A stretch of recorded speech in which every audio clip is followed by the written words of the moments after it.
Cái kia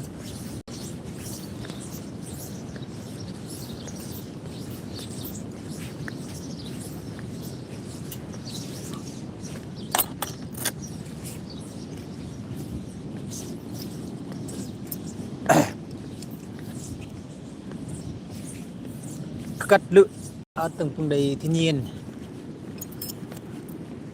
ta đồ ngựa con kia đâu hay đâu ngựa đào ba đồ ngựa con kia đào đâu tập à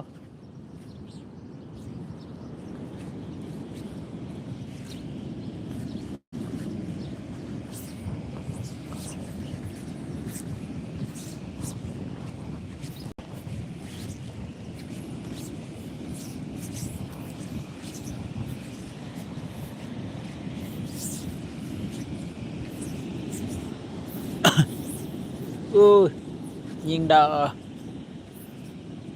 đào một đào vàng cờ giọt vậy sao ấy ui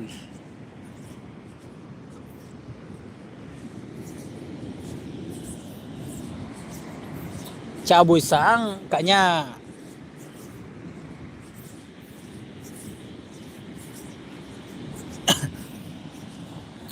Tới biển rồi, tới biển rồi.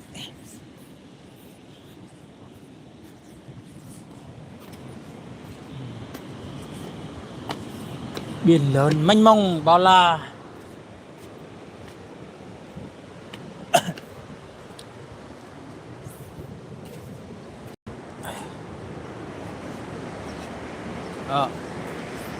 View triệu đô.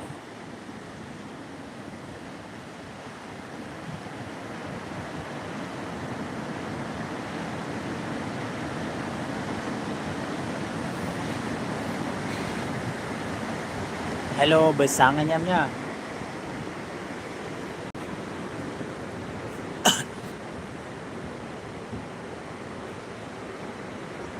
Lâu lâu ghé biển một lần.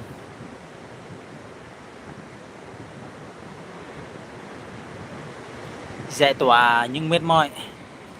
Ai muốn giải tỏa những áp lực mệt mỏi thì đến với biển là sẽ hết.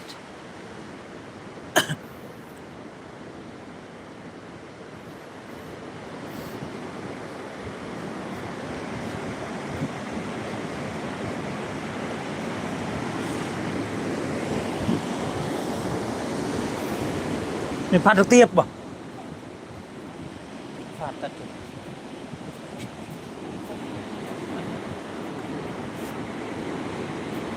Lại rồi.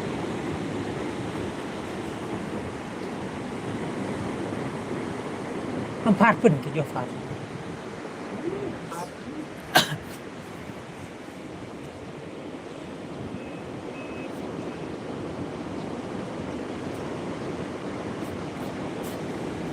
Không đâu nhìn. Nó nhìn đây đi thấy nhỉ.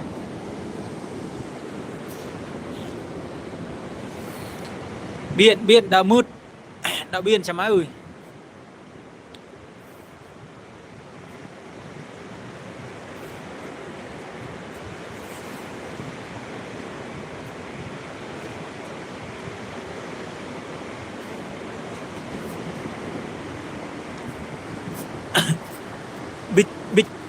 Beach.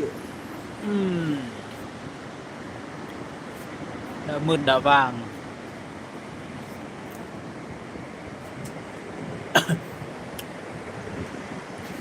Đến biển lau sạch tâm hồn, mệt mỏi, dang dở. Đến đây là hết. Khi mình có nhiều áp lực trong cuộc sống thì mình đến với biển thì mình thấy mình rất là nhỏ bé. Biển thì mênh mông.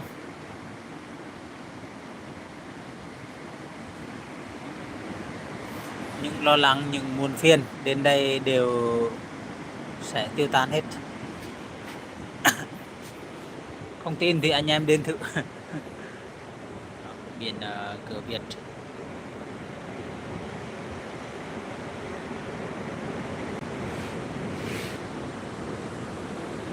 Thời tiết là hôm nay trời mưa phùn cũng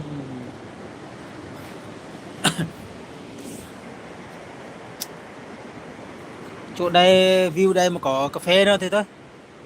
Có cái ban view đẹp.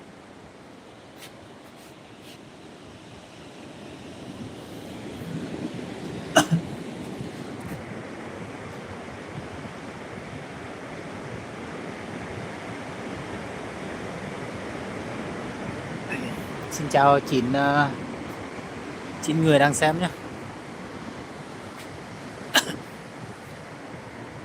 Chào 31 người đang xem.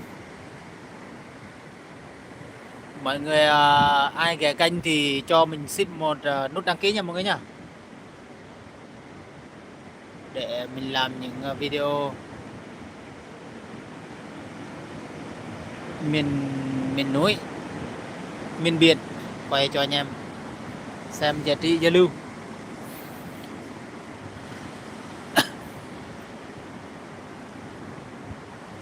Biển cả thật là bao la rộng lớn.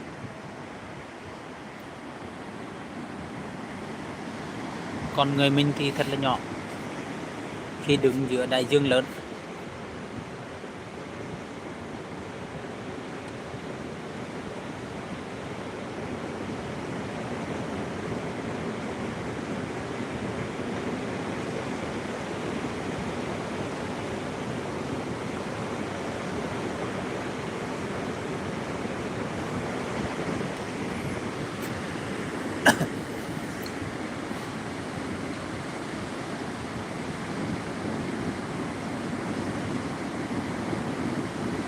Chào buổi sáng tất cả mọi người.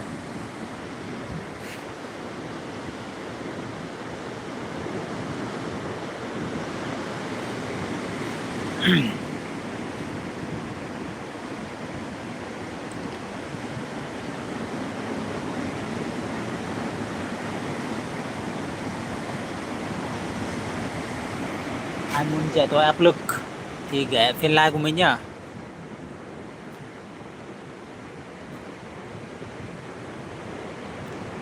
Đây là hướng nam.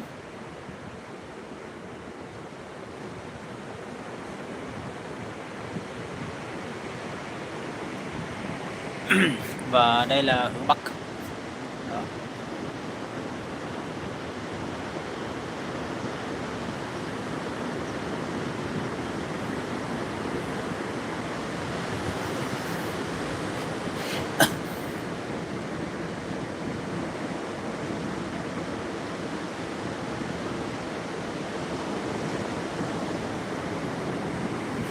Biển dài vun vụt không bờ bến.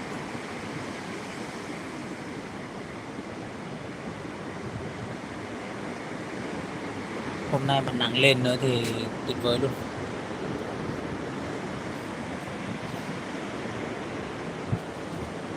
Rồi chào mọi người nhá. Mình xin phép xuống lái đây.